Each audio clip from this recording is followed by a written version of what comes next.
Al hablar de la conquista de México, generalmente tenemos una serie de prejuicios, mitos que se han creado a lo largo del tiempo y que son lugares comunes. Para explicarnos la realidad, utilizamos normalmente generalizaciones que se mueven en espacios binarios, bueno, malo, salvaje, civilizado, superior, inferior, verdadero, falso. Todas estas son excluyentes. Estas valoraciones no explican la complejidad y solo sirven para ocultar prejuicios y posiciones emotivas y sirven también para manipular. La conquista de Tenochtitlan, como todo hecho histórico trascendente, está cargada de muchos de esos lugares comunes y en esta sesión procuraremos pues hablar de cómo se gestan esos lugares comunes y cómo fue pues la realidad. Un tema que generalmente, con el que generalmente se habla de la conquista de México es el tema de la conquista como una campaña militar. Seguimos utilizando el término nos conquistaron los españoles para hablar de esta conquista, como si a nosotros, los mexicanos del siglo XXI, nos hubieran conquistado los españoles.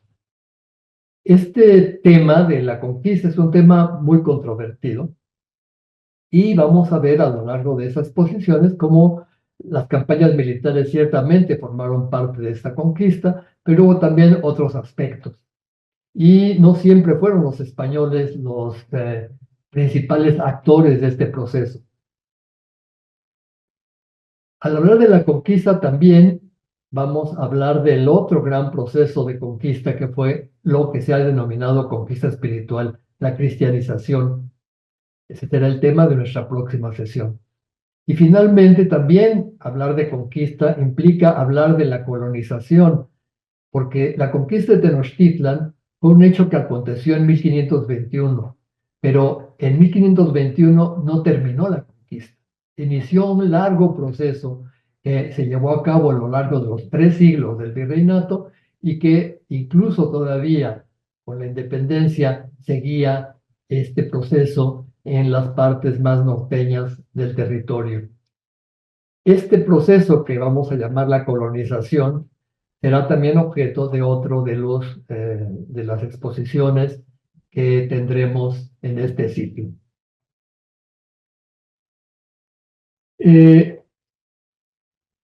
Uno de estos mitos, estos lugares comunes, es que los españoles que llegaron a el futuro Nueva España eran ejércitos regulares, es decir, ejércitos conformados por gente militarizada, cuando en realidad eran aventureros en busca de fama y fortuna.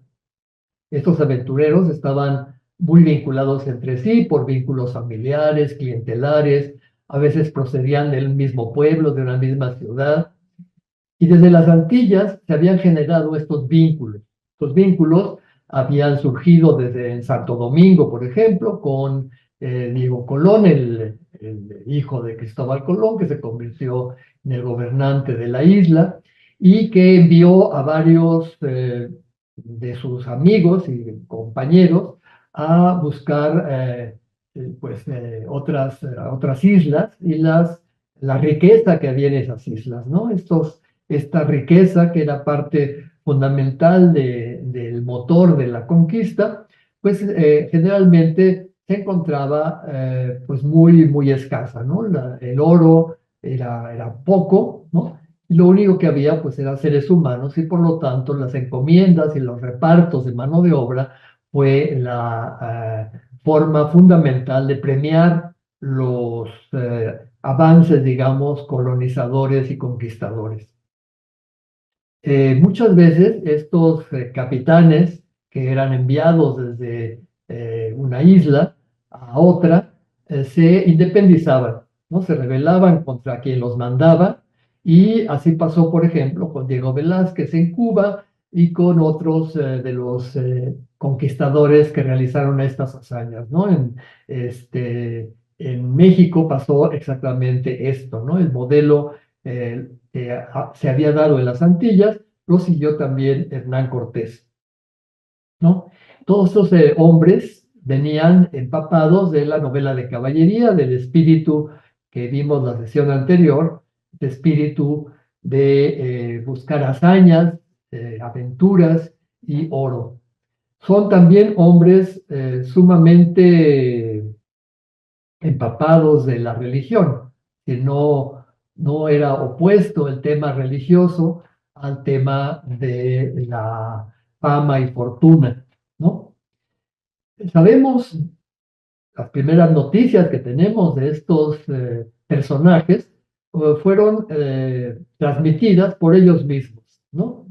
Aquí tienen en esta imagen la publicación de la carta de relación, una de las cartas de relación de Hernán Cortés, publicada en latín, en la cual pues él describe sus propias hazañas para conseguir prebendas, para lograr ser nombrado gobernador de este territorio. Generalmente estos hombres son hombres más o menos letrados, ¿no? Saben leer y escribir, leen novelas de caballería, pero no son propiamente hombres muy cultos, ¿no? Son hombres hidalgos, algunos de ellos de la baja nobleza, otros son campesinos y artesanos con pretensiones, ¿no? Hernán Cortés y Bernal Díaz de Castillo, que son los dos grandes cronistas que nos dejaron relaciones de las hazañas de estos hombres, pues hablan de sus grandes obras con un afán muy legalista, ¿no? El afán legalista que es propio del sistema español, en el cual la conquista se legitima, pues es una guerra justa, ¿no? Y esa guerra justa es defensa de los débiles, ¿no?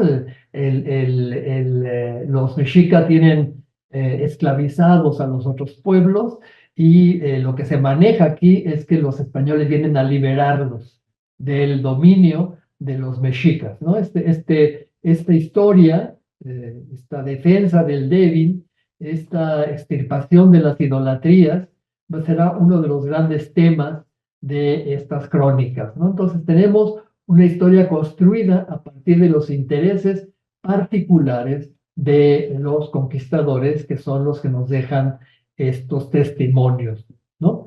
Y a partir de ellos se va a generar la crónica oficial, ¿no? Francisco López de Gómara, un hombre de iglesia, que recibió una gran cantidad de información de los conquistadores y también de Cortés, escribió una historia de la conquista de México que se publicó en España en 1552.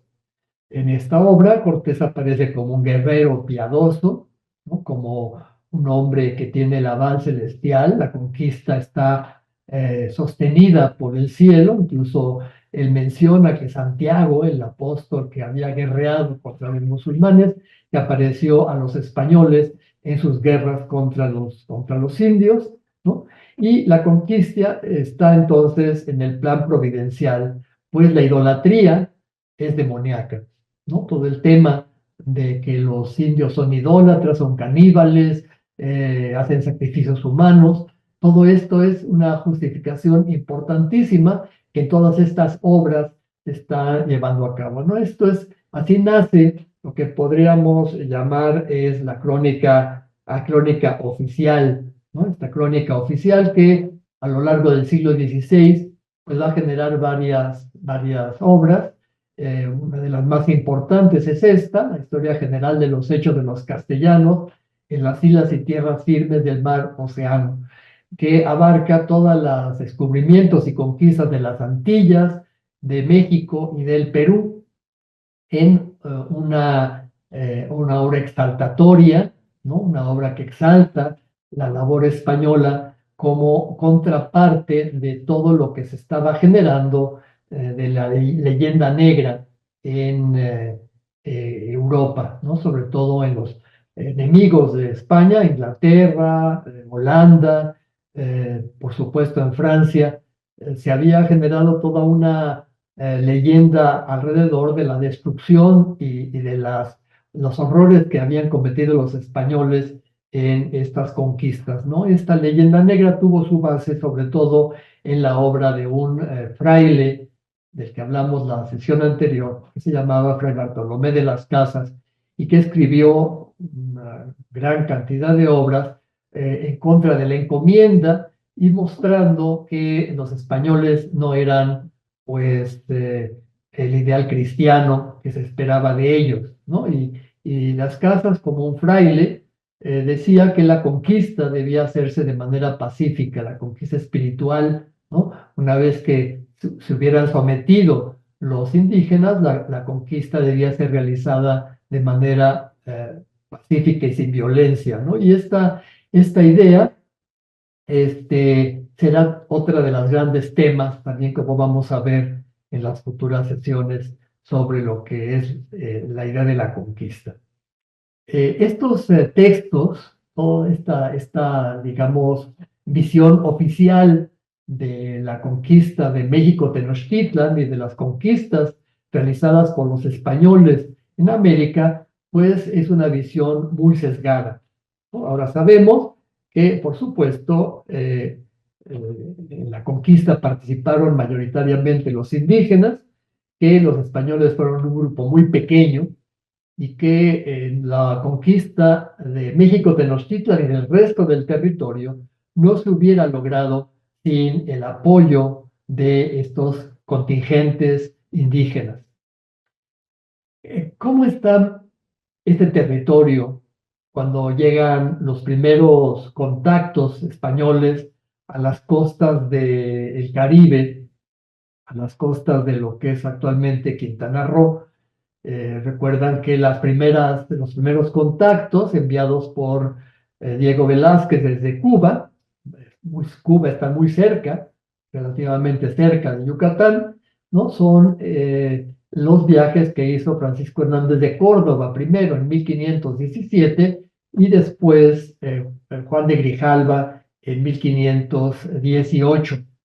Estos dos, digamos, primeras expediciones recorrieron la costa del Golfo de México, ¿no? Y en esas expediciones, pues, se trajeron noticias sobre lo que era este territorio. No era, por supuesto, tierra firme, no era una isla, como se pensaba originalmente que era Yucatán. Este territorio era un territorio que mostraba una alta civilización, ¿no? Había ciudades, había reyes, había grupos humanos con unas impresionantes construcciones y precisamente en este contexto, ¿no? Los españoles comenzaron a ver que había posibilidades de conseguir una gran cantidad de riqueza al aproximarse a estas civilizaciones, ¿no? Por supuesto, no sabían todavía el complejo mundo que era Mesoamérica, ¿no? Mesoamérica era un territorio con centros ceremoniales muy importantes, con casas sacerdotales y guerreras que gobernaban sobre extensos señoríos. Se ha calculado que había en Mesoamérica alrededor de 1500 señoríos. Estos 1500 señoríos tenían una compleja organización social, ¿no? Había un campesinado tributario que aportaba también mano de obra rotativa a los señores, a la nobleza sacerdotal y guerrera. Era una serie de civilizaciones que construían más o menos sus estructuras político-administrativas alrededor del tema religioso. Los centros ceremoniales eran fundamentales en este desarrollo, tan importantes que todavía están ahí, ¿verdad? Y los seguimos descubriendo, las extraordinarias muestras de lo que eran las altísimas civilizaciones que se encontraban en este territorio, ¿no? Por supuesto, los españoles no sabían que la abundancia de metales preciosos no estaba acá en Mesoamérica, sino en el norte, ¿no? En lo que se llamaba Árida América. Pero eso será objeto de la próxima sesión. Cuando llegan los españoles entonces, no tienen idea de lo que es este complejo territorio y las grandes zonas culturales que pueden ustedes ver en este mapa que lo conformaban. Eh,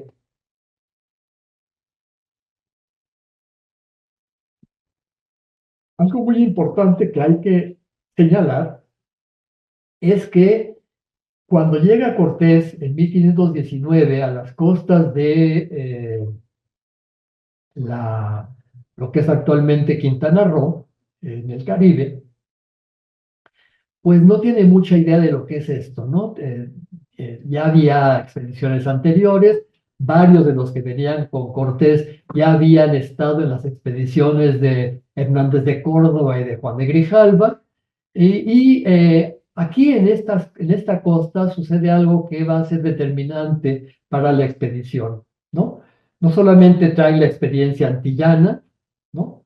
Sino que se encuentra a dos náufragos, Jerónimo de Aguilar y Gonzalo Guerrero, ¿no? Jerónimo de Aguilar es un hombre que no se ha asimilado todavía a los mayas, ¿no? Gonzalo Guerrero, en cambio, ya es un hombre maya, ¿no? Se ha tatuado el rostro, tiene hijos con una mujer maya, anda desnudo, ha tomado el color, digamos, por el sol. Jerónimo de Aguilar se va con los conquistadores, Gonzalo Guerrero se queda con sus nuevos, con sus hijos y con su familia, ¿no? Jerónimo de Aguilar será muy importante porque va a ser el principal traductor de Cortés a lo largo de las costas de la zona maya. En los barcos de Cortés, además de los hombres que trae también taínos, es decir, gente de Cuba, nativos cubanos, trae algunos hombres africanos, ¿no? Algunos de ellos son esclavos, otros son libres, trae caballos, cañones, y lo acompañan un escribano y dos sacerdotes, ¿no? Ha salido de Cuba, recuerdan, huyendo de Diego Velázquez, ¿no? Porque Diego Velázquez lo había encargado para hacer una expedición y a la última hora él decide que la expedición no es una expedición, es una toma de la tierra, es decir, va literalmente a conquistar la tierra. Y cuando se da cuenta Diego Velázquez de esto, ya es demasiado tarde, ¿no? Eh, Sigue recorriendo la costa. Aquí en Tabasco le regalan varias mujeres, una forma muy común de los pueblos mesoamericanos para establecer pactos. Entre estas mujeres viene una que va a ser excepcional. Se llama Malitzin y que es bautizada inmediatamente como Marina. El bautizo de estas mujeres que les regalaban a los españoles, pues es lógico si pensamos que lo primero que hacen los españoles con estas mujeres es obviamente tener sexo y no pueden tener sexo con una pagana, ¿no? Es más pecado tener sexo con una pagana que con una cristiana. Malitzin será muy importante para Cortés, todavía es una mujer que Cortés entrega incluso a uno de sus capitanes, y cuando llegan acá, a las costas de Veracruz, ¿no? Comienzan a darse cuenta de que pues, el territorio es mucho más rico de lo que se pensaba, ¿no? Se habla de Culúa, ¿no? Culúa, por eso le ponen a este territorio Ulúa, o San Juan de Ulúa, porque Culúa era el nombre con el que se denominaba al imperio mexica, ¿no? Los mexicas que habitaban este territorio en el centro del Valle de México, habían dominado un extenso territorio que, como ustedes pueden ver en el mapa, abarcaba en el norte hasta prácticamente toda la costa de Veracruz, Tula, Xochicalco, extensas regiones en la parte de Oaxaca y con un corredor que llegaba hasta Guatemala, que era una zona donde había una abundancia de obsidiana, que era el principal eh, material para construir sus armas de guerra, y cuchillos, lanzas, espadas, etcétera, ¿no? Hachas, armas de todo tipo y instrumentos cortantes. Cuando llega aquí entonces a Ulúa, ¿no? Se da cuenta de que pues, ha entrado en un impresionante territorio, ¿no? Y lo primero que hace es devastar sus naves, ¿no? Es decir, las naves que traía, no las hunde, porque las naves traen clavos, traen hierro y todo eso lo utiliza, pero para evitar que los que están en contra de la penetración del territorio huyan, eh, las hunde y manda a una de ellas, a esas naves, las manda directamente a España para que ahí se haga la negociación con el rey, para que el rey firme con Cortés una capitulación, es decir, un contrato, un convenio para que se desligue literalmente de Diego Velázquez. Al mismo tiempo se está creando eh, lo que podríamos llamar un municipio o un ayuntamiento, ¿no? Para que los partidarios de Colón, perdón, de Cortés, lo nombren capitán, ¿no? Existe una tradición europea, en España sobre todo es muy, muy fuerte, de que los ayuntamientos son los representantes directos del rey y el ayuntamiento como representante del rey podía entonces nombrar a Cortés como capitán, ¿no? La creación de este primer cabildo o ayuntamiento en Veracruz era muy importante. Y al mismo tiempo también comienzan las negociaciones con los caciques de Totonacapan, ¿no? Sobre todo con el cacique de Zempoala, que las crónicas no lo mencionan como el cacique gordo. No sabemos cómo se llamaba, pero los conquistadores hablan de él como un hombre muy corpulento. Es muy importante el apoyo de los zempoaltecas porque los españoles pues, traen unas cuantas animales, ¿no? Traen, vamos a ver, caballos, cerdos, ovejas, pero alguna vaca, ¿no? Como vemos aquí del Códice Florentino, pero es muy difícil que en este trayecto traigan cantidad de alimentos para tanta gente como venían en los barcos. Entonces es necesario que los indígenas les den alimento y bastimentos para poder establecerse, por lo menos de una forma primera, en Veracruz.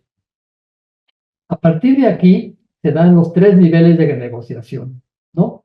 El primer nivel de negociación se da, por supuesto, con los españoles, ¿no? Con los hombres que vienen con él, evitando que algunos de ellos se regresen, incluso hay un conato de rebelión que Cortés castiga brutalmente, ¿no?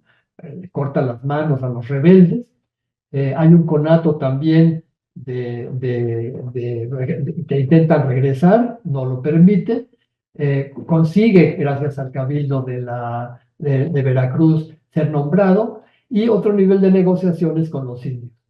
Para esto fue fundamental el trabajo que hizo Malitzin, ¿no? Muy pronto Cortés se da cuenta de que Malitzin, que era una mujer que hablaba maya, porque había sido entregada como esclava en la zona maya, también entendía el náhuatl, porque el náhuatl era su lengua materna. En esta zona donde fue recogida la Malinche, ¿no? En esta zona de Tabasco, era una zona de contacto entre el ámbito maya y el ámbito náhuatl. Por eso Malitzin hablaba las dos lenguas. Muy pronto Cortés se dio cuenta que si traducía Jerónimo de Aguilar del maya si Jerónimo de Aguilar podía traducir del maya al castellano, la Malinche podía traducir del náhuatl al maya. Y así podía comunicarse directamente con las personas que estaban en esos territorios de Veracruz. El problema es que los habitantes de Veracruz hablaban totonaco, ¿no? Había también entonces un intérprete que traducía del totonaco al náhuatl, Malinche traducía del náhuatl al maya y Jerónimo de Goulart traducía del maya al castellano. Imagínense lo que serían esas traducciones, ¿verdad? Las traducciones eran verdaderamente difíciles, ¿no? Junto con el tema de la dificultad lingüística y de la posibilidad de intercambiar con los indios información, Marina fue un instrumento fundamental. Además, muy pronto Marina aprendió castellano, tenía una gran facilidad para las lenguas, y gracias a ella, Cortés pudo enterarse de muchos de los procesos que se estaban llevando a cabo en este territorio, ¿no? La situación que se está dando en esta primer contacto, ¿no? Llegó a noticias del emperador Moctezuma Xocoyotzin, porque recuerdan que el Imperio Mexica, lo que vamos a llamar Imperio Mexica, estaba muy, muy comunicado, ¿no? Las noticias volaban, ¿no? En 2 días, 3 días, el emperador ya sabía que habían llegado unas casas flotantes, que venían en él hombres blancos y barbados. Se había enterado por estos informantes del Códice Durán, que es un códice muy tardío, pero que el Tlahuilo está pintando este primer encuentro. Aparece este informante, ¿no? Que está divisando a los españoles desde un árbol y que llevará la noticia a Moctezuma de lo que está pasando. Moctezuma inmediatamente mandó a unos emisarios con Cortés para que pues investigaran quién era, ¿no?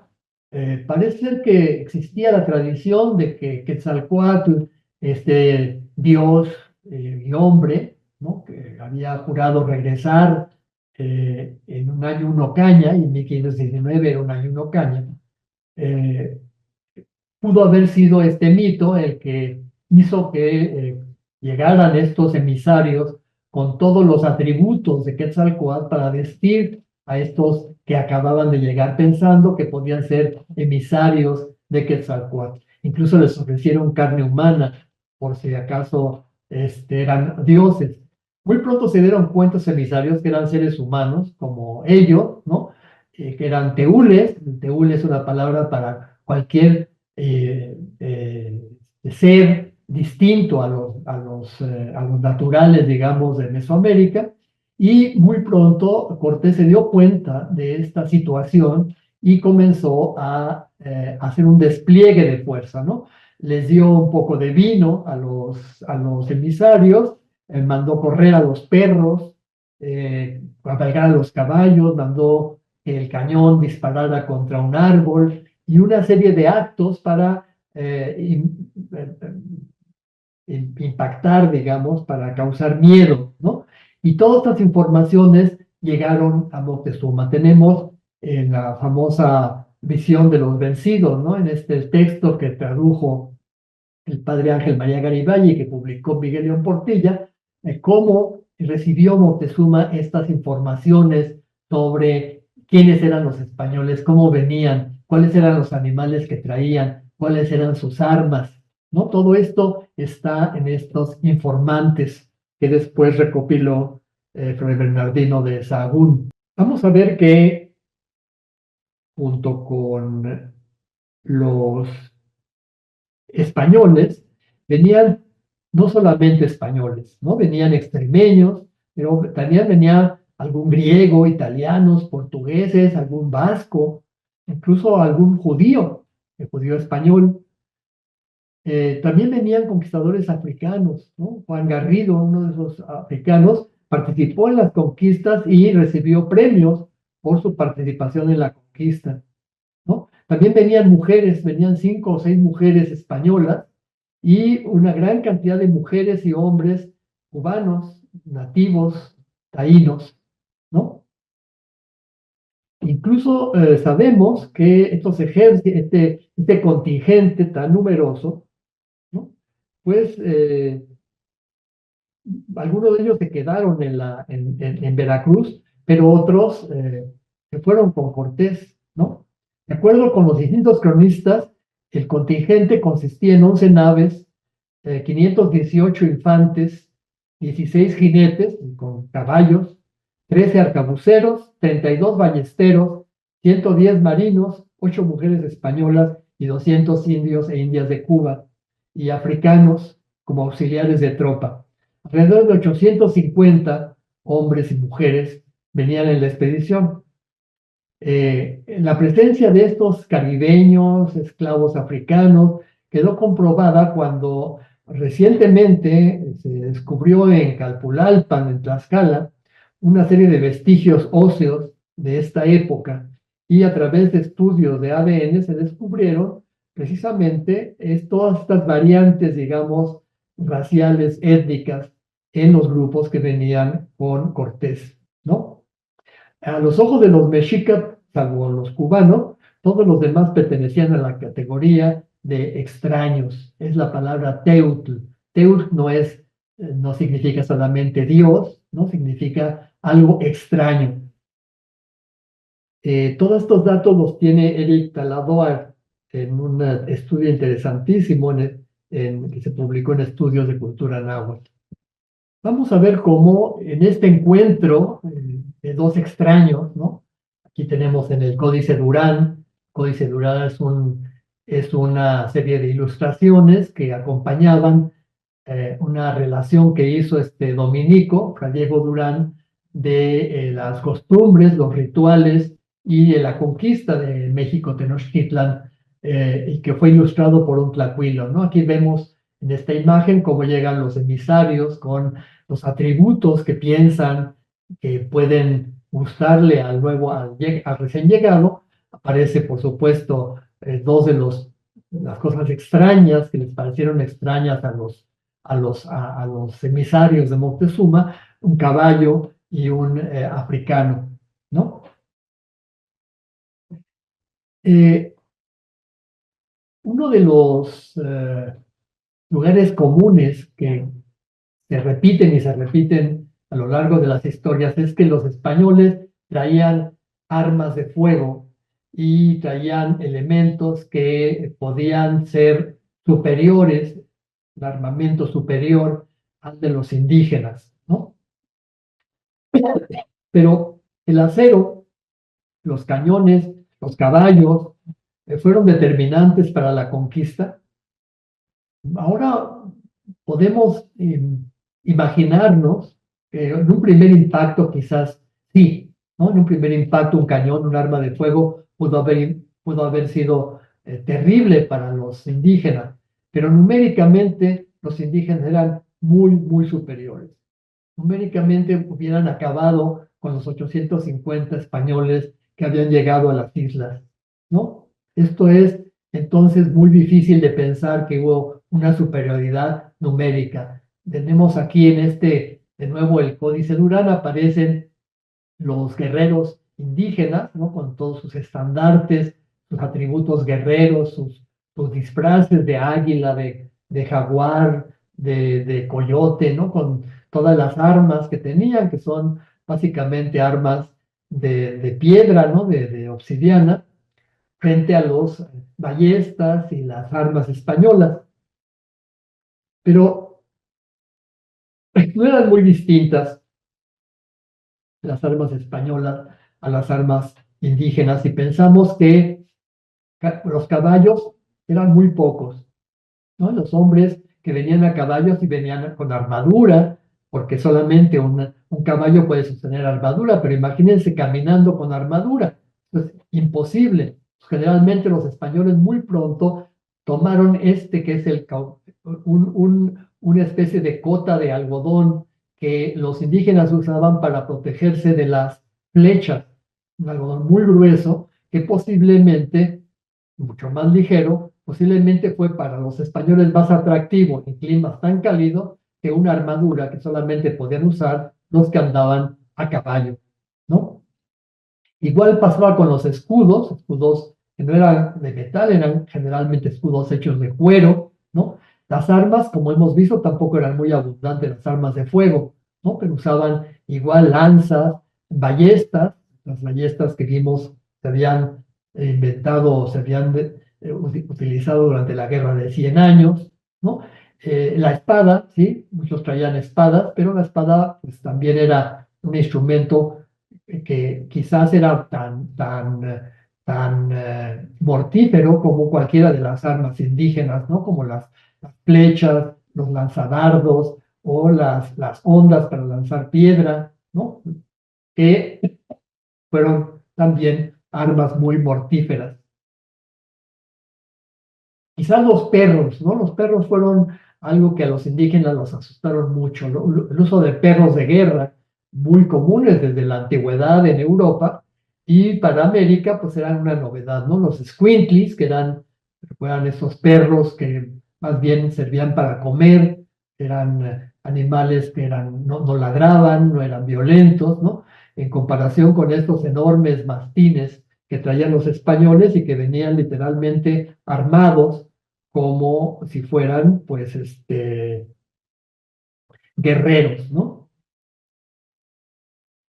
En el Códice del Aperreamiento, un códice muy temprano, aparece el uso de perros para castigar a los indígenas, como ven ustedes aquí en esta imagen, y esto pasó después como una de las partes de la leyenda negra a la visión que tenía un grabadista holandés llamado Theodor de Brie, donde aparecen también este uso de perros durante la conquista. Eh, en el lienzo de Tlaxcala, en este impresionante recorrido que hacen los tlaxcaltecas sobre las hazañas tlaxcaltecas durante la conquista, se nos habla de los otros participantes de la conquista, ¿no? Hemos visto que los españoles no hubieran podido realizar ningún tipo de actividad militar exitosa sin la ayuda de los indígenas, ¿no? Por un lado, la ayuda de los eh, abastos que el cacique de Zempoala les otorgó, ¿no? La comida, las mujeres para hacer la comida, todo lo que significaba también algunos guerreros, ¿no? Que acompañaron a Cortés en su ascenso hacia la montaña, ¿no? Hacia la zona donde estaba Culúa, que era el territorio donde él sabía que estaba el gran Tlatoani, ¿no? Recuerdan que incluso Moctezuma le había mandado entre los objetos que le había entregado los emisarios, objetos de oro y plata. Esto lo único que hizo fue aumentar la codicia de Cortés. También el cacique Zempoala le dio cargadores para llevar, pues cargando todos los instrumentos que traían, ¿no?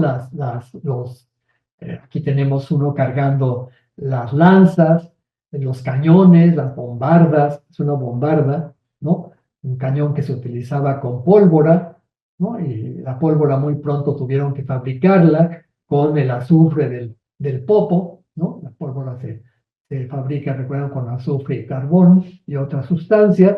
También el códice, el lienzo de Tlaxcala nos muestra el abuso de los españoles, eh, golpeando a los indígenas en este caso, o bien cargando a un español sobre las espaldas como tameme, ¿no? Es decir, los españoles que no traían caballo, pues usaron indígenas literalmente como bestias de carga.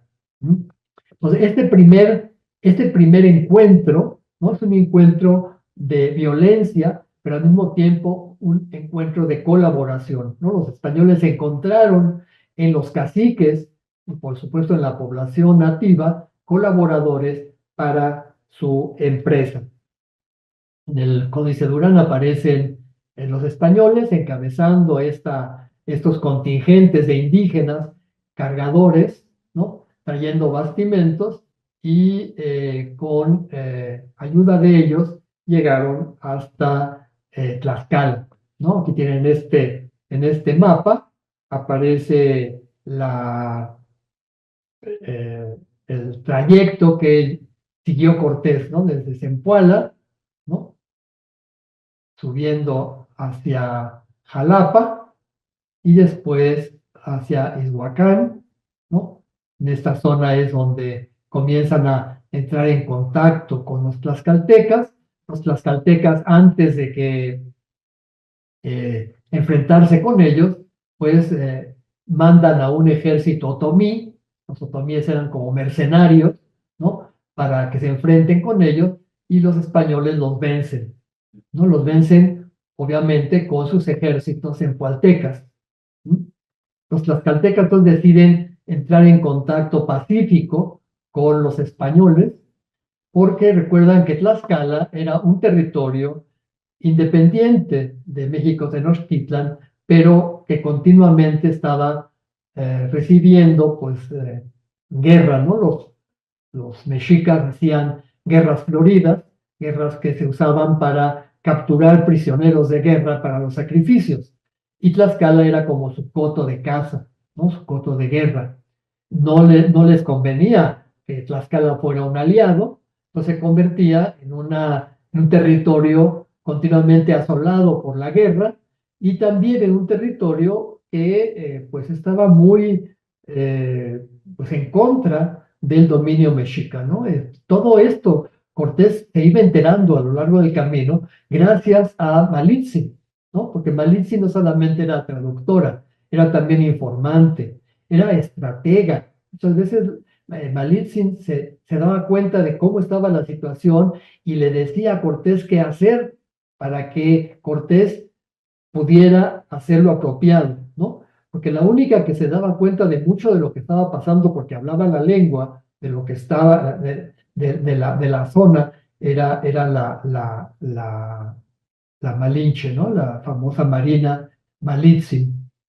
Los tlaxcaltecas entonces recibieron a Cortés y a partir de ahí se volvieron uno de los principales aliados, ¿no? El lienzo de Tlaxcala, el lienzo que fue pintado precisamente para mostrar a los tlaxcaltecas como los grandes colaboradores de la conquista, muestra varias escenas de estos pactos que hubo entre tlaxcaltecas y Hernán Cortés, ¿no? Aquí tienen en esta imagen del lienzo de Tlaxcala este encuentro, ¿no? Eh, Muchas de estas imágenes en códices son obviamente imágenes tardías y son hechas como relaciones de méritos, ¿no? Así que tenemos, junto con la versión española de la conquista, donde los héroes son los españoles, tenemos las versiones indígenas de la conquista, donde los héroes son los indígenas. Llámense tlaxcaltecas, empoltecas, texcocanos, huejotzingas, todos los aliados de Cortés que realizaron o estuvieron presentes durante las diferentes campañas para la caída de Tenochtitlan, hicieron sus crónicas para mostrarle al rey y a las autoridades virreinales que ellos habían sido también parte de la conquista de Tenochtitlan. Ellos también habían sido conquistadores. ¿Sí?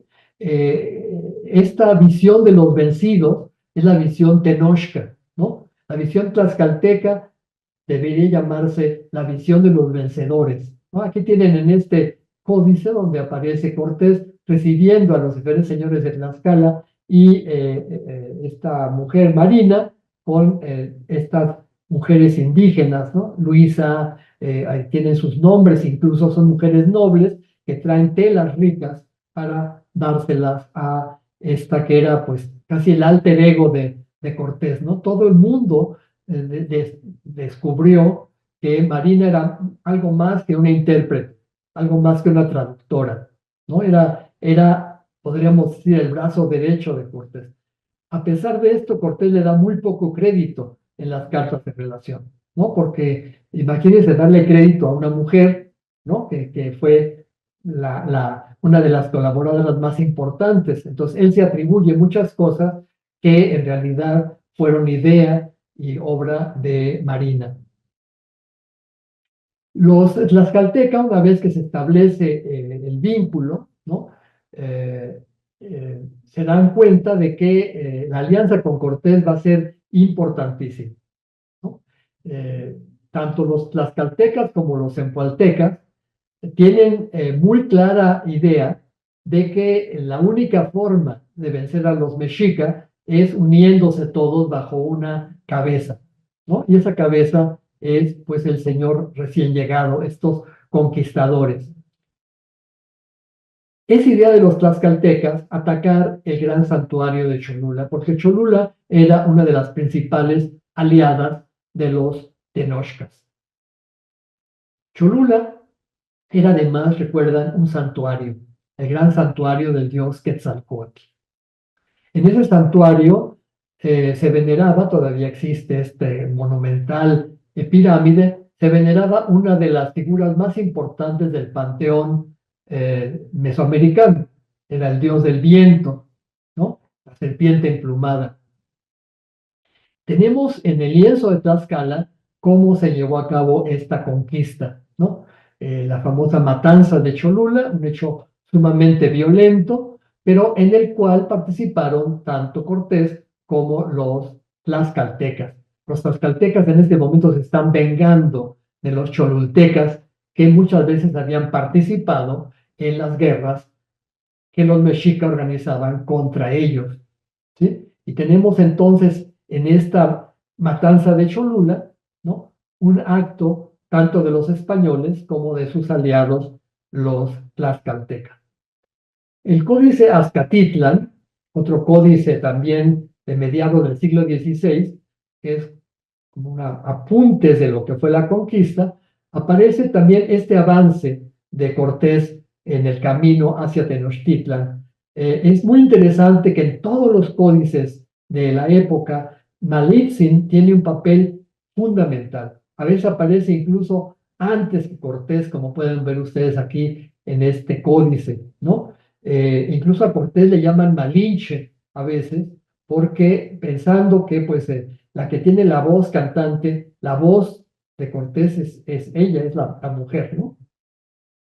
Recuerdan además que en la tradición prehispánica las mujeres tienen un papel fundamental porque son las que legitiman el linaje, ¿no?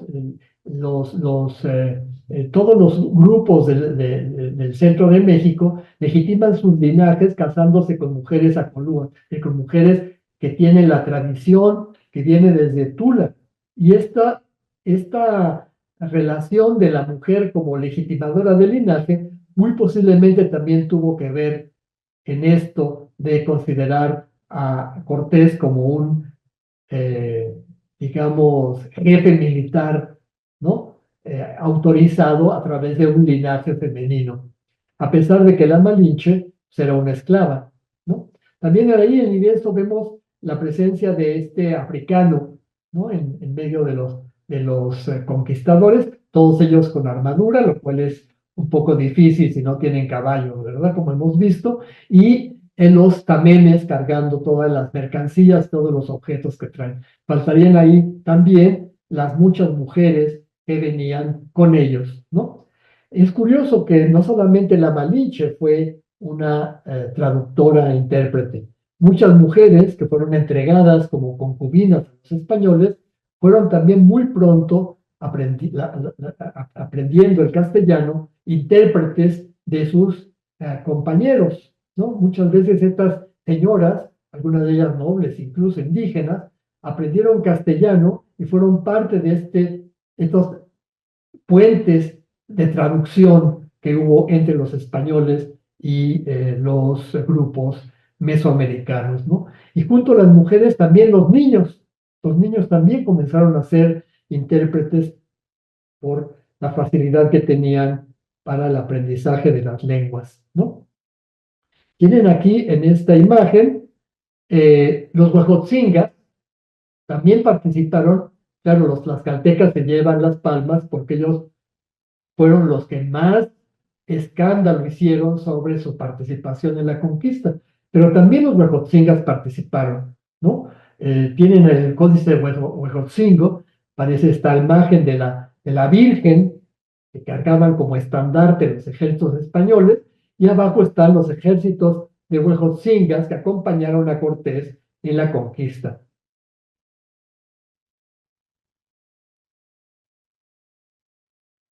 Es lógico que estos ejércitos multiétnicos fueron los que Cortés utilizó para llegar a México Tenochtitlan como una forma de impacto, ¿no?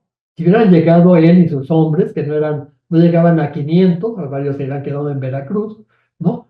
Hubiera sido muy poco el impacto, pero Cortés venía acompañado de cientos de guerreros indígenas, ¿no? Y es por esto que finalmente fue recibido por eh, los mexicas en México Tenochtitlan. Tienen aquí un plano de lo que pudo haber sido el lago donde estaba emplazada la ciudad de México Tenochtitlan, que lo tienen ustedes aquí. El lago tenía diferentes tonalidades, diferentes salinidades, ¿no? La zona, digamos, más fértil estaba en Xochimilco, ¿no?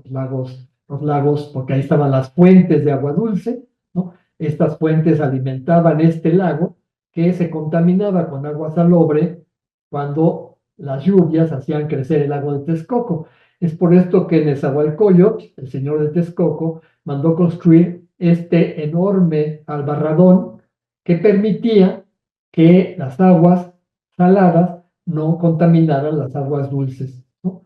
Esta zona era una zona de chinampas, con dos ciudades, Tlatelolco y Tenochtitlan, como ustedes saben, comunicadas por tierra por varias calzadas, entre las que más importantes estaba la de Tepeyac hacia el norte, la de Tacuba, que comunicaba con el otro gran centro de la Triple Alianza, y la de Coyoacán, Iztapalapa, ¿no? que venía hacia el sur, ¿no? Y con el México Tenochtitlan era un emporio, ¿no? La cabeza de un enorme imperio que abarcaba muchísimos territorios y que estaba gobernada por un güey tlatoani, un señor que los españoles llamaron emperador, ¿no? En comparación con los emperadores romanos. Este señor había dominado a todos los señores de los alrededores y había establecido una alianza con el señor de Tacuba y el señor de Texcoco, ¿no? Esta triple alianza, Texcoco, Tacuba, Tenochtitlan, fue la que conformó, digamos, la unidad política que gobernaba este imperio. Claro, en Tacuba y en Texcoco gobernaban parientes del Huizlatoani, ¿no? Gente muy cercana a Moctezuma y a sus familiares, ¿no? Porque, sencillamente porque para establecer esas alianzas, el fundamento de la alianza era casar a los señores con princesas de estas regiones. Así los mexicas habían logrado dominar este extenso territorio. Cuando llegan los españoles, llegan por el sur, por la calzada de Iztapalapa, ¿no? Claro, guiados por los indígenas que traían en su séquito. Cuando llega eh, la noticia de que los españoles han desembarcado y están avanzando, eh, dicen los textos indígenas, sobre todo la visión de los vencidos, que comenzaron a aparecer varios presagios en el cielo, ¿no? Un gran ave con un ojo que tenía unas estrellas, nació un hombre con dos cabezas, pasó un cometa, ¿no? Todos estos hechos nos hablan de hechos prodigiosos que en todas las civilizaciones son anuncios de catástrofes, ¿no? Si los mexicas están ya predispuestos a que algo terrible va a pasar con la llegada de estos extraños desde el mar. Claro, piensen que cuando llega a México Tenochtitlan Cortés, no todos están de acuerdo con recibirlo, ¿no? Moctezuma, por ejemplo, muy temeroso parece según las crónicas, por los presagios y por todo esto que está viendo, y los magos, los sacerdotes están anunciando catástrofes, pues decide recibirlos. Pero hay sectores de la nobleza mexica que no quieren que estos extraños lleguen a Tenochtitlan, ¿no? Finalmente, el encuentro se realiza en la calzada de Iztapalapa, la entrada de la ciudad, en un lugar que posiblemente esté cerca de donde está la ermita de San Antonio Abad, ¿no? Ahí en la calzada de Tlalpan. Y ahí Cortés recibe, digamos, de Moctezuma un collar de flores, ¿no?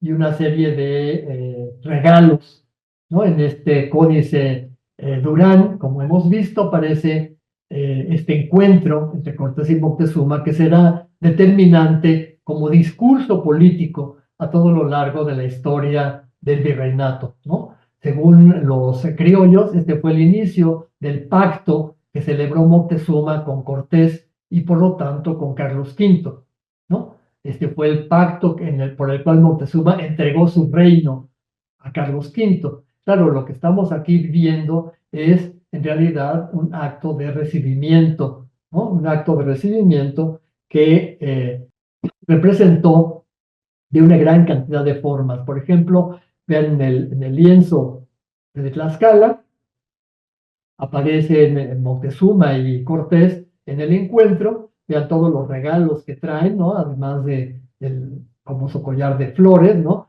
Traen venado, traen aves, traen objetos de diferentes tipos. Es muy importante entender el proceso de conquista como un proceso en el cual pues hubo algo que los conquistadores no hubieran podido hacer solos, ¿no?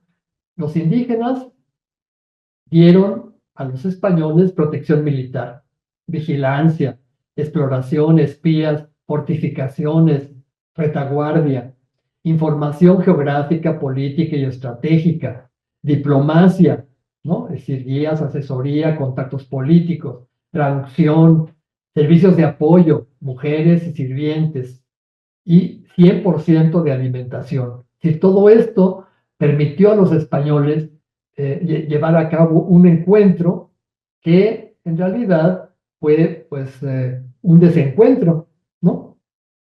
Porque una vez que estaba Cortés en Tenochtitlan, comenzó a darse cuenta de que era muy difícil que los españoles sobrevivieran en un ambiente que les era hostil.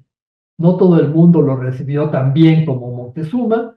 Desde el palacio de Axayácatl, donde fueron hospedados junto con los tlaxcaltecas, el resto de su contingente fue despedido, ¿no? Por supuesto, los mexicas no querían ahí a tal cantidad de gente contraria al gobierno de los mexicas, y los españoles y los tlaxcaltecas fueron literalmente hospedados, pero también un poco encerrados en el palacio de Axayácatl, ¿no? Es por esto que cuando Cortés se da cuenta de que pues, no es fácil tener sometidos a los mexicas, decide hacer prisionero a Moctezuma, ¿no? Esto pasó un poco después de que en el templo mayor de Tenochtitlan, en el famoso templo donde estaban los dos grandes eh, dioses, Tlaloc, el dios del agua, y Huitzilopochtli, el dios de la guerra, eh, Cortés derribó el ídolo de Huitzilopochtli, ¿no? Y esto puso fúricos, muy, muy descontentos a los mexicas. También en este momento es capturado Cocopoca, un señor que se había rebelado contra Cortés, es traído a México Tenochtitlan y quemado vivo, y no en un ámbito ritual como acostumbraban los indígenas, ¿no? La muerte de Cocopoca, la prisión de Moctezuma, la destrucción del ídolo, creó una circunstancia dentro de Tenochtitlan muy, muy tensa, ¿no? En ese momento, además, para terminar de convertir la situación aún más complicada, Cortés recibe noticias desde Veracruz de que un barco que trae a Pánfilo de Narváez una autoridad que viene desde Cuba, encargado por Diego Velázquez, para someter a Cortés y para vincular la conquista que se está realizando a Cuba y no a Cortés. Cortés decide ir al encuentro de Diego Velázquez en Veracruz, ¿no? Hay una batalla, Diego Velázquez pierde un ojo en esta batalla, pero, perdón, Pánfilo de Narváez pierde un ojo en esta batalla y Cortés finalmente pacta con él, ¿no? Pacta, hace promesas, ¿no? Y varios de los hombres que traía Pánfilo de Narváez se vienen con Cortés. Trae más caballos, trae más armas, trae más hombres, ¿sí? Pero mientras Cortés está en esto, allá en Veracruz, intentando, digamos, pactar con Narváez, en México Tenochtitlan se está llevando a cabo una situación sumamente tensa, ¿no? Eh, Coincidía en este momento, estamos en julio de 1520,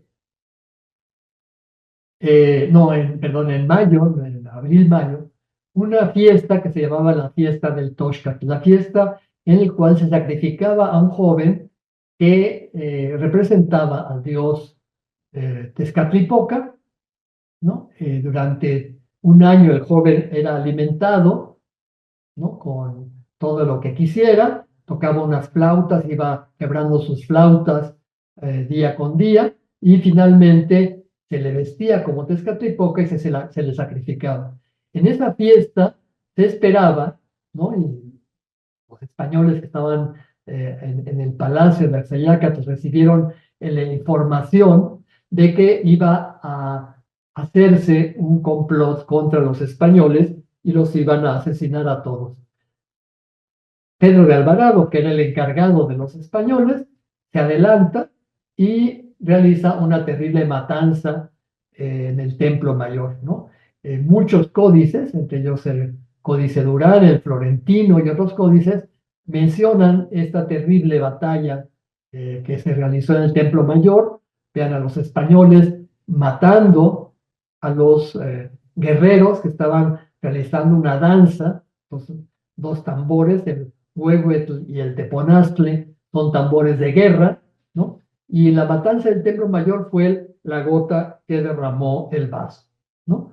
Los indígenas apresaron a los españoles en el palacio de Axayácatl. Cuando llega Cortés y sus hombres dejan que entren, no se enteran Cortés sobre lo que está pasando en ese momento en Tenochtitlan, entran, quedan prisioneros en el palacio y a partir de esta situación es que Moctezuma es asesinado. Algunos dicen que los españoles los matan, otros testimonios dicen que no, que fue una piedra la que lo mató cuando Moctezuma subió a la azotea a calmar los ánimos. El hecho es que finalmente los españoles quedaron atrapados en esta situación y una noche, la famosa noche triste, en julio de 1520, deciden salir hacia, por la calzada de Tacuba en una huida, ¿no? El Códice Florentino relata en imágenes y en el texto cómo se llevó a cabo esta huida de los españoles y de sus aliados tlaxcaltecas. Una mujer en la noche, una mujer que iba a recoger agua, los descubrió y dio la noticia, ¿no? Entonces comenzaron a perseguirlos, ¿no? En el Códice Florentino aparece estas escenas, ¿no? Con mujeres, hombres, caballos cayendo en los tajos de las calzadas, quitaron los puentes donde se pasaba sobre los puentes para atravesar la calzada de Tacuba y finalmente solamente unos cuantos lograron huir, ¿no? Aquí está el famoso eh, paso de los toltecas, ¿no? El Toltecalotli, que era un canal que separaba una parte de la calzada de otra, ¿no? Que se encontraba muy cerca de donde está actualmente la Alameda Central, en donde está el templo de San Hipólito, ¿no? Ahí se hizo un templo para conmemorar precisamente esta derrota de la Noche Triste y de los mártires españoles de la conquista, ¿no? El lienzo de Tlaxcala, como siempre la visión tlaxcalteca del hecho, también no solamente murieron españoles, también murieron tlaxcaltecas en esta noche triste, ¿no? Eh, en la huida, los españoles, los tlaxcaltecas, eh, fueron perseguidos y hubo una batalla en Otumba, ¿no? Que también el lienzo de Tlaxcala representa aquí en Temalacatitla, ¿no? Y en la batalla de Otumba, muchos de los españoles lucharon, incluso una mujer, María Estrada, ¿no? Esta española armada se comportó, dicen los textos, como un verdadero guerrero, ¿no? Y Cortés logró vencer en este momento, junto con los tlaxcaltecas, porque los tlaxcaltecas le recomendaron tomar el pendón que traía Matlatzincatzin, que era el Cihuacóatl que había mandado Moctezuma para perseguir a los españoles y exterminarlos, ¿no? Si esta batalla hubiera sido triunfal y Cortés hubiera muerto, la conquista se hubiera retrasado. Pero Cortés logra vencer a los ejércitos gracias a que mata a Matlatzincatzin, que era el Cihuacóatl de Moctezuma, y logra tomar el pendón. Después de la batalla de Otumba, ¿no? Cortés llega a Tlaxcala, ¿no? Y en Tlaxcala comienza a reorganizar su ejército. Pánfilo de Narváez había muchos hombres, traía 19 barcos con su tripulación, había 1,400 hombres, según Bernal Díaz del Castillo, ¿no? Los integra su ejército, y antes de la Noche Triste había en Tenochtitlan más de 2,000 españoles y otros tantos tlaxcaltecas, es decir, 4,000 personas fueron las que hubieron durante la Noche Triste, y se calcula que la mitad de ellos murió durante la huida. En junio de 1520, una caravana compuesta por 550 personas, entre españoles, indígenas, negros, mulatos y mestizos, cayó en manos de guerreros del reino de Texcoco, y numerosos hombres, mujeres y niños terminaron sacrificados en rituales mexicas. Y la arqueología ha constatado esta descripción que hicieron los tlaxcaltecas y los españoles de estas batallas que hubo en este momento. En 1520 y 1521, eh, eh, otro conquistador, Diego de Garay, envía 7 barcos en 2 expediciones consecutivas con más de 300 hombres para apoyar, digamos, la conquista, y todos terminan uniéndose a Cortés, ¿no?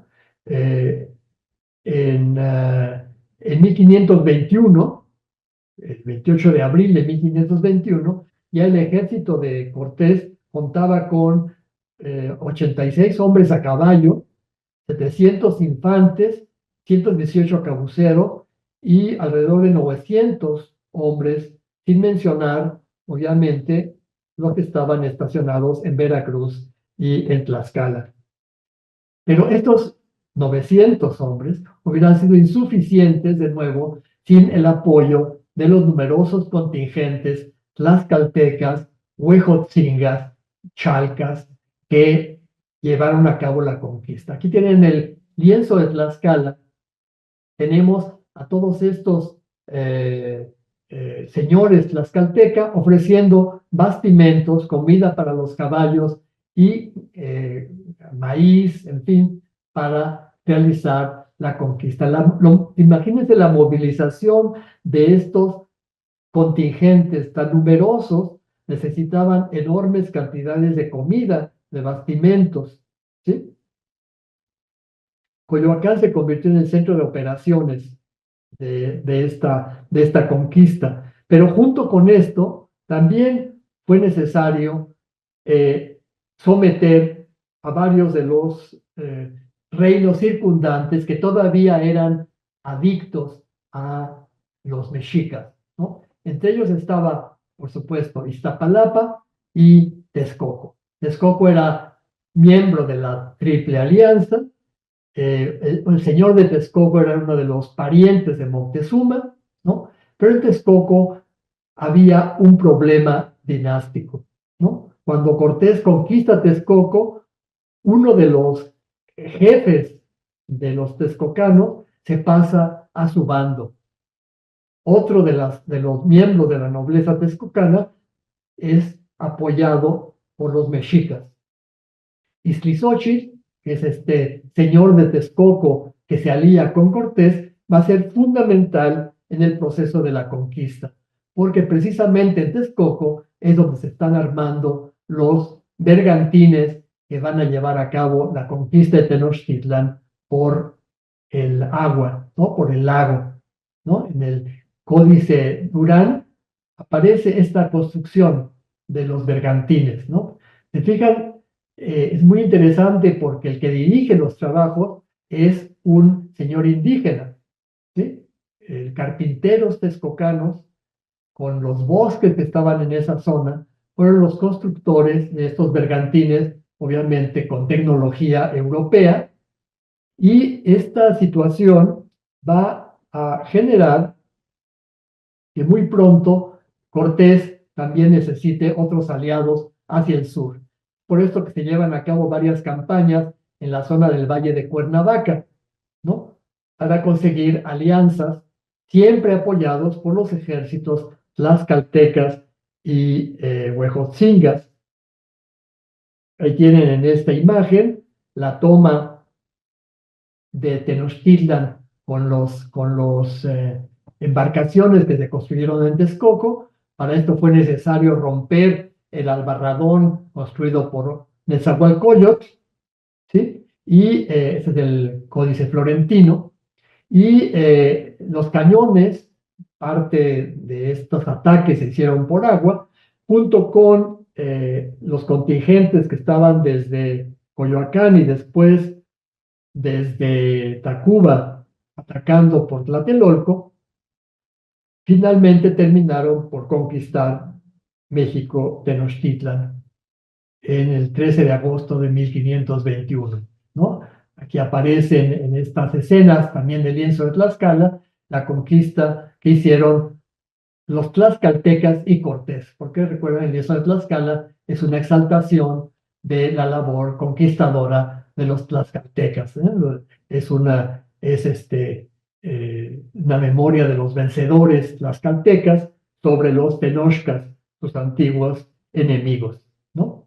Claro, parte importante también de esta situación fue la invasión de los microorganismos, ¿no? La viruela muy pronto llegó a contaminar a la sitiada México Tenochtitlan. El sitio de México Tenochtitlan duró 3 meses y a lo largo de estos 3 meses, aparte del hambre, aparte de la situación de la mortandad provocada por la viruela, fue otro de los factores fundamentales de la caída, ¿no?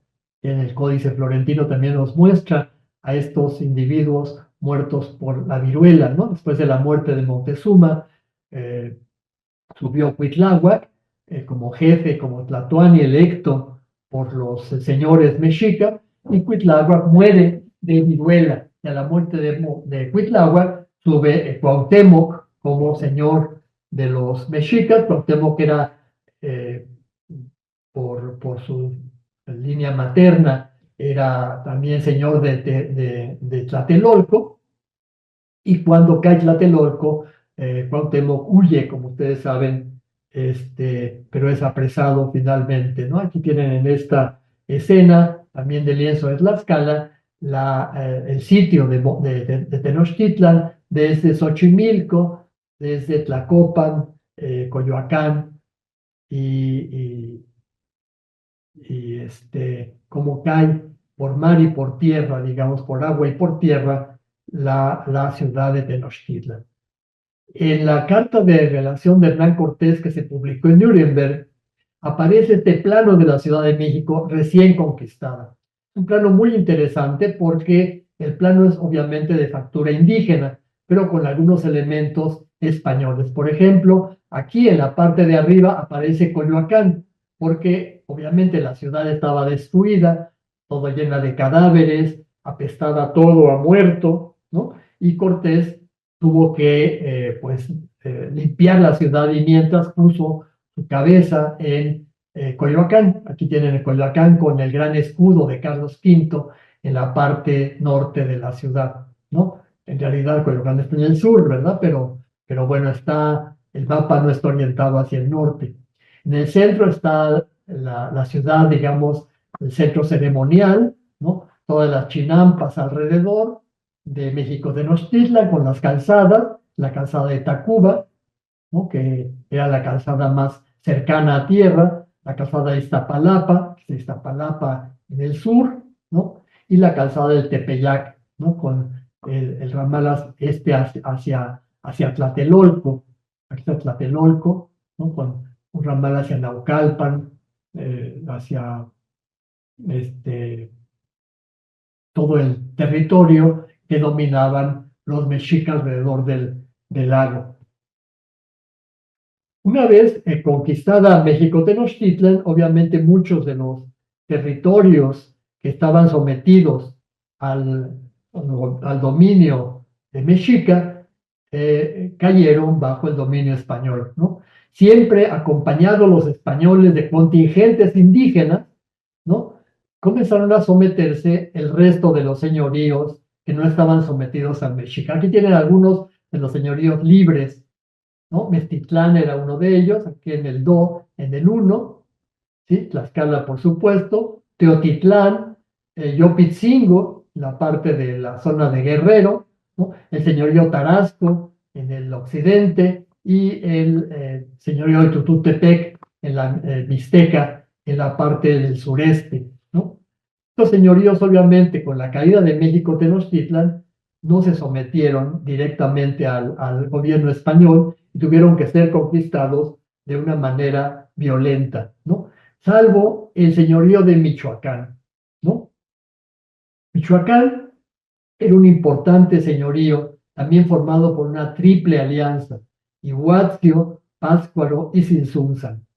El Calzonsin, el señor más importante de Michoacán, vivía en Tzintzuntzan, ¿no? Aquí lo tienen representado en la relación de Michoacán, hecha por Jerónimo de Aguilar y también ilustrada por un tlacuilo indígena, ¿no? Los señores de Michoacán, al ver cómo México Tenochtitlan había caído, ¿no? La ciudad más importante de Mesoamérica había caído bajo el dominio español, y por supuesto aceptaron someterse a los españoles, ¿no? Aquí tienen a Cristóbal de Olid, que fue enviado por Cortés para hacer un pacto con los señores de Michoacán, un pacto de sujeción y sometimiento, ¿no? Una vez que Michoacán se somete de manera pacífica, y tienen el códice Beaumont, aparece el rey Calzonsin, ¿no? Sometido, que tiene Cristóbal de Olid, están las Yácatas, el Tzintzuntzan, ¿no? Y ya los españoles con unos tamemes que llevan regalos para Cortés, en muestra de alianza entre el Calzonsin, que muy pronto recibe a franciscanos y se bautiza como Francisco Tanganchuan.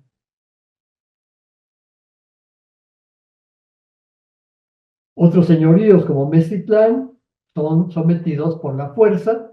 Y en Mestitlán es el lugar de la luna, eso aparece aquí la luna como su símbolo, y ahí tienen de nuevo a los tlaxcaltecas junto con los españoles conquistando Mestitlán, ¿no? En el sur, los españoles también se aliaron con los señores de los tlahuicas, ¿no? Aquí tienen en el códice Azoyú, un códice que se pinta en la zona de Guerrero, ¿no? Aparece un español enfrentando a los indígenas con los indígenas. Entonces, aquí el Códice Azoyú es muy representativo de lo que está pasando en estos territorios, ¿no? Las conquistas las realizan los indígenas, ¿no?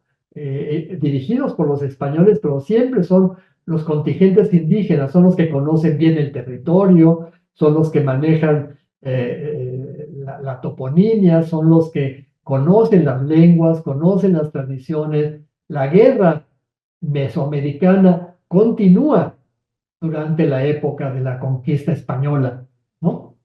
Ven aquí de nuevo una traductora, ¿no? Una señora Xochitl, ¿no? Que está sirviendo como intérprete para la conquista de los españoles, ven aquí el español abajo, ¿no? Y los señores indígenas, digamos, como parte de estas alianzas, de estos pactos, ¿no? Pero estos códices siempre lo que nos están mostrando es cómo los indígenas fueron coautores de la conquista, cómo los indígenas colaboraron con los españoles, están solicitando obviamente del gobierno español privilegios, porque son los señores los que se alían, ¿no? Aquí está para la conquista de Oaxaca el rey Cosijo, ¿no? Cosijo S y Cosijo Pi, los señores de la zona zapoteca, se alían con Hernán Cortés e incluso se bautizan como cristianos con los nombres de Hernán Cortés, ¿no? Vean aquí, por ejemplo, en este códice que es el lienzo de Guevea, 1540, ¿no? El señor de Tehuantepec recibe a Cortés y se bautiza como Juan Cortés. Muy importante señorío porque aquí hay oro, ¿no? Y por eso es tan importante para Cortés el dominio de la zona de Oaxaca. En cambio, zonas más lejanas, como el área maya, ¿no? Van a tardar mucho más en someterse, ¿no? La primera zona maya que se somete es el área de Chiapas y Guatemala. ¿Recuerdan? Porque los mexicas tienen un emplazamiento militar allí, precisamente en la zona de Guatemala. Guatemala significa eso, el lugar del águila en náhuatl, ¿no? Eh, los asentamientos españoles en la zona comienzan con una, digamos, empresa militar realizada por Pedro de Alvarado, ¿no? Pedro de Alvarado y sus parientes, tienen varios hermanos Alvarado, aprovechan los conflictos entre los señoríos mayas para poder conquistar esta zona, de nuevo acompañados de contingentes tlaxcaltecas, mexicas, sobre todo, ¿no? Hay varias zonas que hablan mexicalcingo, ¿no? Que es el mexiquito, ¿no? Son contingentes que llegan ahí, se asientan, se quedan ahí a vivir y se mezclan con los pueblos mayas de la zona, ¿no? Desde la zona de Oaxaca, Guatemala, comienzan a entrar también a Chiapas, por un lado, en 1527, en 1529, ¿no? Se fundan varias comunidades españolas en la zona, ¿no? Y en 1524, Hernán Cortés decide ir a Honduras, ¿no? La famosa expedición de las Ibueras, ¿no? En 1524, Cristóbal de Olid, que había, recuerdan, conquistado o había logrado el sometimiento de Michoacán, es enviado a la zona de Centroamérica, porque siempre hay la idea de que allí en esa zona hay más oro, ¿no? Que en las zonas del centro, ¿no? Y Cristóbal de Olid se rebela contra Cortés. Entonces Cortés decide ir a castigarlo en una expedición totalmente fuera de toda lógica, porque se lleva en la expedición a Cuauhtémoc, al señor de Texcoco, al señor de Tacuba, van dos franciscanos, el padre Fray Juan de Tecto y el padre Fray Juan de Ahora, dos franciscanos de origen flamenco, lleva todo un contingente mexica junto con algunos españoles y finalmente esa expedición cuando llega Cortés a Honduras ya Cristóbal de Orida muerto, ¿no? Es una expedición totalmente fracasada. Cortés regresa por mar a México, ¿no? Y en este año de 1524, pues es su, digamos, su caída política, ¿no? Más tardíamente, alrededor de 1540, ¿no? Se comienza la conquista de Yucatán. Yucatán era una zona poco atractiva porque no había metales preciosos, ¿no? Pero sí había mucha mano de obra, ¿no? Y Yucatán comenzó también a verse dentro de la mira de la conquista, pues desde muy temprano, desde 1520, 1530. Pero el área de Michoacán, de Yucatán, perdón, era muy difícil de conquistar porque los señores mayas permitían la entrada de los ejércitos mexicas y españoles, pero después les cortaban los bastimentos y los ejércitos tenían que regresar, ¿no? Fue hasta 1540 que fue precisamente Francisco de Montejo, que trajo muchos contingentes del centro de México y consiguió, gracias al dominio de la región de Acalan, ¿no? Que esta zona que era una zona muy importante de comercio, consiguió ya la conquista de Yucatán muy lentamente. La conquista tardó casi 10 años, ¿no? Se fundaron ciudades españolas como Champotón, la zona Mérida, por supuesto,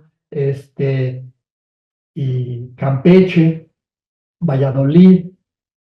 Fue una de las últimas zonas conquistadas en el sureste por los ejércitos españoles, ¿no? ¿Qué pasa en el norte? Eh, Al mismo tiempo que se está llevando a cabo la conquista del sureste, ¿no? Que es la frontera, digamos, natural de expansión del imperio mexica, se está llevando también a cabo la conquista del norte. También, igualmente, con los ejércitos de los eh, mexicas, las caltecas eh, y huejotzingas. Esta conquista del norte va a ser muy, muy dificultosa, ¿no? Ven ustedes aquí algunos guerreros indígenas que estuvieron en la conquista del norte, igual que en la conquista del sureste, ¿sí? Eh, en la expedición de Hernán Cortés a las Figueras, que vimos en esta imagen del Códice Llano Remensis, Cuauhtémoc y los señores de Tacuba y de Texcoco fueron ahorcados, al parecer, por que se esperaba una conspiración. Cortés tenía miedo de que estos señores, junto con todo el contingente indígena que llevaban, pues mataran a los españoles y decidió tomar, digamos, adelantarse y cometer este terrible homicidio, ¿no? Que fue la muerte de los señores de México Tenochtitlan, ¿no? Tienen aquí a uno de los frailes franciscanos que venía en la expedición. La conquista del sureste y la conquista de Mesoamérica fue una conquista que muy pronto despertó pues el interés no solamente de los españoles, sino también de toda Europa, ¿no? Eh, Bartolomé de las Casas, el famoso fraile dominico que había comenzado a denostar, a atacar la encomienda en las Antillas, también habló de estas conquistas como algo devastador, ¿no? Y esta visión, la visión de que Fray Bartolomé de las Casas, en este pequeño opúsculo que se llamaba La brevísima relación de la destrucción de las Indias, generó en toda Europa una terrible leyenda negra. Esta leyenda negra que consideró que los españoles estaban cometiendo atrocidades y que mostraba una devastación, pues es la que ha generado la idea de genocidio, ¿no? En realidad los españoles no mataron a los indios porque querían matarlos.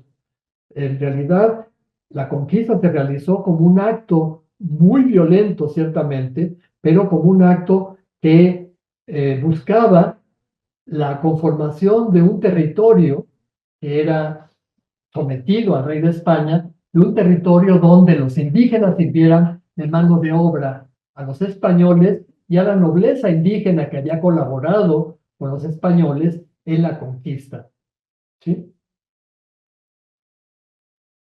Esta visión también consideraba a los indígenas como caníbales, como gente que había atentado contra la humanidad, digamos, atentado contra los principios básicos de la convivencia, ¿no? El canibalismo era algo que los indígenas, que los españoles consideraban, en general los europeos, como un acto demoníaco, como un acto satánico, ¿sí?